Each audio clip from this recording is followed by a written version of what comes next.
বিপিনুরের আমাদের তখনকার একমাত্র ভয়েস, যেটা বিপিনুর একটা বক্তব্য লক্ষ কোটি মানুষ দেখতেন। শেখ হাসিনা যা বলছেন, একজন মফস্বলের কর্মী কিন্তু দেখছেন আসলে শেখ হাসিনা তা না। তিনি বলছেন মিডিয়াতে, কিন্তু তার কর্মী তো জানে তিনি আসলে কিভাবে তার নেত্রীর সিদ্ধান্ত বাস্তবায়ন করছেন। নেত্রী বলছেন গণতান্ত্রিকভাবে, কিন্তু কর্মী তো দেখছেন যে রাতের আধারে তিনিই তো এই কেন্দ্রের বা এই ওয়ার্ডের ভোটটাতে তিনিই কারছবি করে কিংবা টেবিলে মেরেছেন। মানে রাজনীতির মাঠে এসে আপনার অভিজ্ঞতাটা কি হইল আসলে? তো রাজনীতির সামগ্রিক বাস্তবতা হচ্ছে যে স্বপ্নটা, যে বিশ্বাসটা, যে আকাঙ্ক্ষাটা তরুণরা আমরা লালন করেছিলাম। আমরা মনে করেছিলাম যে জুলাই আমাদের সেই আকাঙ্ক্ষার একটা বড় পাটাতন হিসেবে আমাদের আকাঙ্ক্ষাটা বাস্তবায়নের ক্ষেত্রে একটি বড় সুযোগ। দুর্ভাগ্যজনক হলেও নানান কারণ বা নানান বাস্তবতা হচ্ছে জুলাই আসলে তার সেই স্পিরিট, সেই শহীদদের স্যাক্রিফাইস, প্রায় 50,000 মানুষের অঙ্গ হারানোর যে রক্তাক্ত ইতিহাস, সেই দায় এবং সেই তুলনায় আসলে জুলাইকে জাতি হিসেবে কিংবা যে তরুণদের আকাঙ্ক্ষার জায়গা থেকে আমরা আসলে সবাই বলতে পারি পরিবর্তন যে হয় নাই তা না, কিন্তু আমাদের ত্যাগ অনুসারে খুব কম পরিবর্তনটা এসেছে। আচ্ছা, এখন একটু পেছনে যেতে চাই যে সম্ভবত এটা বলা তো যেতেই পারে যে হয়তো কোনো একটা স্বপ্ন নিয়ে রাজনীতি করতে এসেছেন বা রাজনীতির মাঠে দৌড়াবেন, হাঁটবেন এবং একটা কঠিন সময়ে আপনারা দল গঠন করেছেন।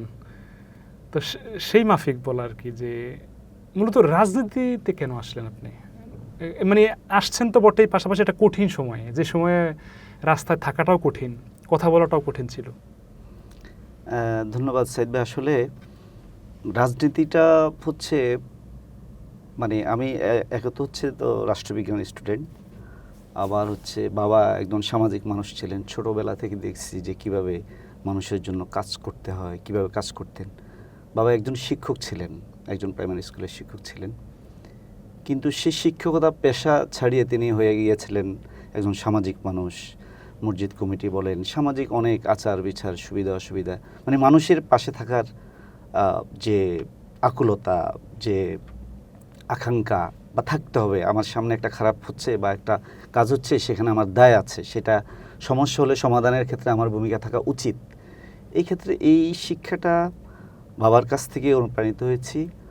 আর আমাদের তরুণদের বিশেষ করে কোটা সংস্কার আন্দোলনে এবং নিরাপদ সড়ক আন্দোলনে যখন রাজনৈতিক প্ল্যাটফর্মগুলো বিভিন্ন কারণে ব্যর্থ হলো, সেক্ষেত্রে আপনি বাংলাদেশের সবচেয়ে বৃহৎ রাজনৈতিক দল বাংলাদেশ জাতীয়তাবাদী দল, বাংলাদেশ জামাত ইসলামী সহ 17 কিংবা 18 দলীয় যে জোট ছিল, নানান কারণে এই প্ল্যাটফর্মগুলো আন্দোলনের যে গতিপথ, সেই গতিপথটাকে সঠিকভাবে কন্টিনিউ করতে পারছিল না।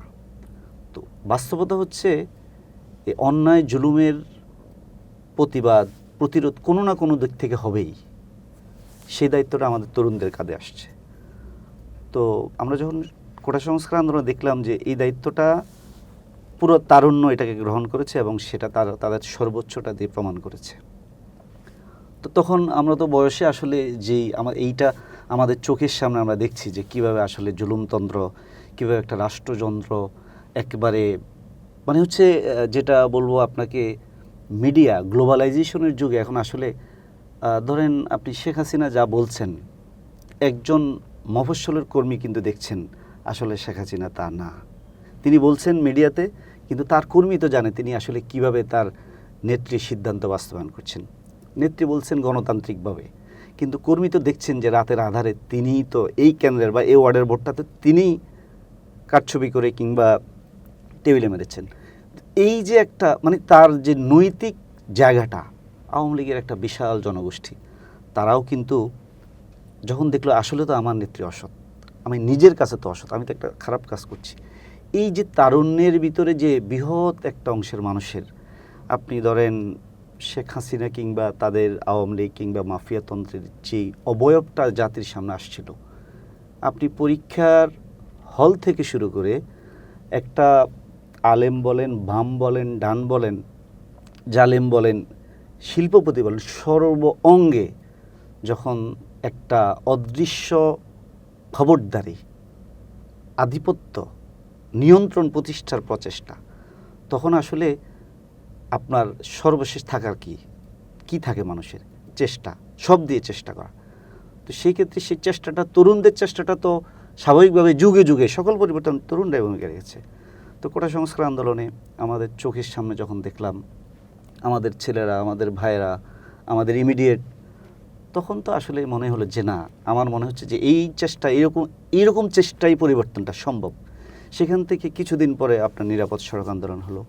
নিরাপদ সড়ক আন্দোলনেও একদম আমাদের ছেলেরা, আমাদের বোনেরা, মেয়েরা চমৎকারভাবে প্রমাণ করে দিয়েছে যে কিভাবে ট্রাফিক সিস্টেম কিভাবে এক্সিকিউট করতে হয়, কিভাবে শৃঙ্খলা রক্ষা করতে হয়। তো এই আসলে তারা আমাদেরকে রাস্তা দেখিয়েছে যে না, তোমার you have to do something. আসলে মানে তোমরা যেটা পারো না, আমরা সেটা শুরু করেছি। তো তোমার শক্তি সামর্থ্য থাকলে তো তোমার উচিত। আসলে মূল প্রেরণা হচ্ছে কোটা সংস্কার, নিরাপদ সড়ক আন্দোলন, বাবার সেটা তো আছেই। তারপরে বিপি নূরের আমাদের তখনকার একমাত্র ভয়েস, যেটা বিপি নূর একটা বক্তব্য লক্ষ কোটি মানুষ দেখতেন। আসলে ওইভাবে কথা বলার ওই সাহসটা যখন কারো ছিল না, আমরা হয়তো বিপি নূরের সমালোচনার অনেকগুলো জায়গা আছে, অনেক ধরনের সমালোচনা আমরা চাইলেই করতে পারবো, কিন্তু এটা ঠিক সব কঠিন এবং রূঢ় বাস্তব হচ্ছে বিপি নূর তখন জাতির সামনে একটি সম্ভাবনার বড় জায়গা হিসেবে, আকাঙ্ক্ষার জায়গা হিসেবে নিজেকে উপস্থাপন করেছেন। আচ্ছা, তো মানে এই নূরের সাথে যে রাজনীতি করা শুরু করলেন, ওইটার প্রেক্ষাপটটা কি ছিল? মানে অন্য দলে তো যেতে পারতেন, কিন্তু এই দলে কেন, বা তার সাথে কেন? প্রেক্ষাপটটা আসলে, হ্যাঁ, আপনি খুব চমৎকার প্রশ্ন করেছেন। আমি ছোটকাল থেকে, মানে ছাত্র জীবন থেকে পল্টন, আমাদের পারিবারিক ব্যবসা বাণিজ্য পল্টন কেন্দ্রিকেই। তো ডানপন্থী মানুষ আগাগোড়ায়। আমি পারিবারিকভাবে, আমার বাবা একজন আলেম ছিলেন। আমরা বিশ্বাসগত জায়গায় আমরা ইসলাম এবং মুসলিম জাতিসত্ত্বাবোধটাকে লালন করি। সেক্ষেত্রে এই মানদণ্ডে কেউ আমাকে যে প্ল্যাটফর্মে ফেলে দেয়, আমি কখনো এটাকে পরোয়া করি নাই, কোনো দিনও না। তো এই আমার যে জাতিসত্ত্বাবোধের জায়গা, চিন্তার জায়গা, আধিপত্যবাদ মুক্ত একটি ভূখণ্ডের স্বপ্ন, আমরা তো চোখের সামনে দেখেছি। আমাদের ফেলানি থেকে শুরু করে অনেক হিস্ট্রি, আমাদের দেশের উপরে কী ধরনের প্রভাব বিস্তার করে, কিভাবে আমাদেরকে নতজানু করে রাখার একটা অপপ্রয়াস। তো এগুলোই আসলে যখন আমাদেরকে এমনভাবে কোনো না কোনোভাবে যখন আমাকে টাচ করে, তখন আমার আকাঙ্ক্ষা হচ্ছে যে আমার তো কিছু করতে হবে। তো আমি পল্টনেই তখন নূরভাই বিপি হওয়ার পরে উনি তো ফেসবুকে খুব অনেক সোচ্চার, অনেক অ্যাক্টিভিটি। আমি একটা পোস্ট দিয়েছিলাম আমার ওয়ালে যে ছাত্র অধিকার পরিষদের সাথে কাজ করতে চাই। এই পোস্ট দেওয়ার সাথে সাথে আমাকে আমাদের রাশেদ ভাই, রাশেদ খান না, রাশেদ ভাই, যিনি এখন খুলনার দায়িত্বে আছেন, আমাদের কেন্দ্রীয় নেতা, রাশেদ ভাই আমাকে পিক করেছেন। তারপরে গেলাম পল্টনে, আমাদের ওই যে একটা ছোট্ট অফিস ছিল রাষ্ট্রচিন্তার, সেইখানে বিপির সাথে প্রথম দেখা। তো সেই দিনেই বিপি আমাদের প্রায় 30-40 জন যুবক আসছে, সবার সাথে শেয়ার করলেন যে তিনি কিছু করতে চান, এবং তার ফেসবুকে যা দেখছে আমরা এগুলো তার সাথে শেয়ার করলাম।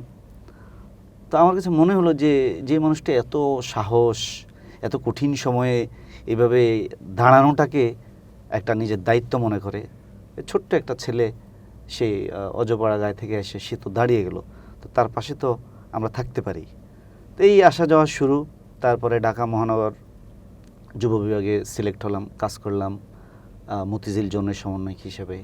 তারপরে ঢাকা মহানগর দক্ষিণের দায়িত্ব পেলাম। এই তো মানে চড়াই উতরাই পেরিয়ে শুরু হলো। তারপর মূল দল গণ অধিকার পরিষদে ঢাকা মহানগর দক্ষিণের সেক্রেটারি ছিলাম।